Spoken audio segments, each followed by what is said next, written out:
Basta, gusto ko magsalita sa harap ng madaming tao. Kasi, maganda ang boses ko. Sabi po ng teacher namin, pwede daw po kami mangarap ng mataas. Sabi po ng teacher namin, pwede daw po kami mangarap ng mataas. Pwede kang mangarap ng mataas kahit hindi ka nag-aaral.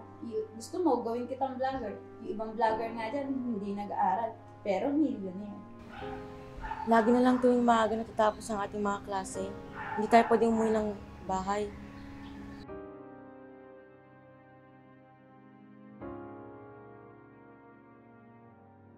Tara, punta tayo sa simbahan. Gusto ko rin magsindi ng kandila. Ikaw, kuya. Gusto mo pa rin bang maging magaling na taga-drawing? Eh, ikaw, gusto mo pa rin ba maging singer?